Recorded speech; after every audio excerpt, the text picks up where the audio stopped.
জুলাইয়ের স্মরণ সভায় দলে দলে যোগ যোগ যোগ 1993 সালের শহীদদের রক্ত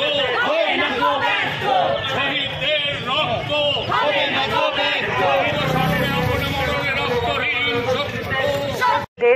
সকল আমাদের যারা আজ পা মিলিয়েছেন এই মিছিলে, রামকৃষ্ণ দা তুমি এসো, এগিয়ে এসো, এদিকে এসো, নান্টুদা এসো, সবাইকে অনেক অনেক ধন্যবাদ জানাচ্ছি।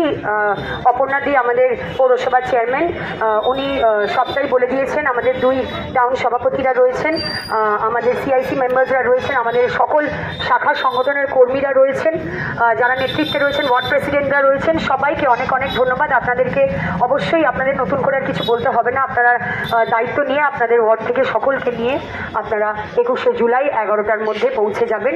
এবং সবাইকে ধন্যবাদ দিয়ে আমি আজ এই মিছিল এবং বক্তব্য শেষ করব। সবাইকে অনুরোধ করছি আপনারা সকাল 9টায় দেরি করবেন না, সকাল 9টার মধ্যে আপনারা আপনাদের ওয়ার্ড থেকে সকলকে নিয়ে আপনারা বেরিয়ে যাবেন। সবাই ভালো থাকবেন, অনেক ধন্যবাদ। জয় বাংলা। 21শে জুলাই ধর্মতলায় শহীদ স্মরণের আহ্বান দিয়েছেন মাননীয় মুখ্যমন্ত্রী মমতা বন্দ্যোপাধ্যায়, এবং সেইটাকেই লক্ষ্য করে আজকে মহানগরের এই প্রান্ত থেকে ও প্রান্ত বিশাল মিছিলে আয়োজন করা হয়েছে তৃণমূল কংগ্রেসের পক্ষ থেকে এবং মাননীয় চেয়ারম্যানের পক্ষ থেকে। আপনি মিছিলে নেতৃত্ব দিয়েছেন।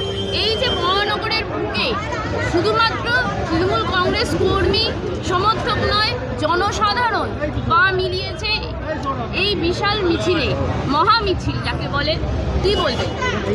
21শে জুলাই আমাদের সকলের জন্য আবেগ। অঞ্জনদা এবং রামকৃষ্ণদাকে ডেকে নাও একটু সবাই। জয়ন্তদা, জয়ন্তদা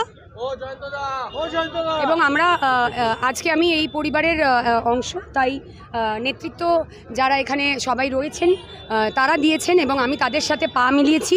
আমার তৃণমূল কংগ্রেসের পরিবার, বরানগর তৃণমূল কংগ্রেসের পরিবার সকলেই নেতৃত্ব দিয়েছেন, জনসাধারণ পা মিলিয়েছেন। তো সেখানে আমরা আজ এই মিছিলে পা মিলিয়ে এখানে মিছিল শেষ করছি এবং সবাইকে আমরা জানিয়ে দিচ্ছি যে কখন কিভাবে আমরা 21শে জুলাই আমাদের নেত্রীর বার্তা শুনতে যাব এবং শহীদ তর্পণ দিবস হিসেবে আমরা পালন করি প্রত্যেক বছর। এবং হ্যাঁ, এটা আবেগের। তো আপনারাও পা মিলিয়েছেন। আজকে এক অভিনব উদ্যোগ দেখলাম, 13 জন শহীদের নামাঙ্কিত 13টি বৃক্ষ রোপিত হলো কালীতলা মাঠে।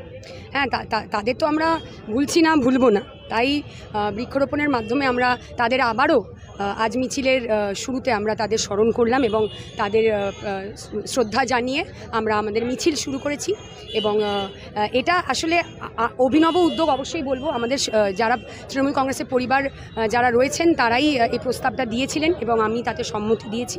এবং আমার নিজেরও ভালো লাগলো যে আমাদের সকলকে আমরা প্রত্যেকটি ওয়ার্ডে ওয়ার্ডে আমাদের কর্মীরা 13 জন শহীদের নাম এবং তাদের কেন আমরা 21শে জুলাই আমরা কেন সকলে মিলে আমাদের নেত্রীর বার্তা শুনতে চাই, সেটা আমরা আজকের প্রজন্মের কাছেও আমরা ছড়িয়ে দিতে চাই এবং সোশ্যাল মিডিয়ার মাধ্যমে আপনাদের সকলের মাধ্যমে আমরা সেটাই বলবো যে 21শে জুলাই আমরা দলে দলে যোগ দিন, আমাদের নেত্রী মমতা বন্দ্যোপাধ্যায়ের বার্তা আমরা শুনব এবং আমরা 13 জন শহীদের পাশে থাকার যে আশ্বাস সেইটা দেব, তাদেরকে আমরা শ্রদ্ধার্ঘ্য জানাবো।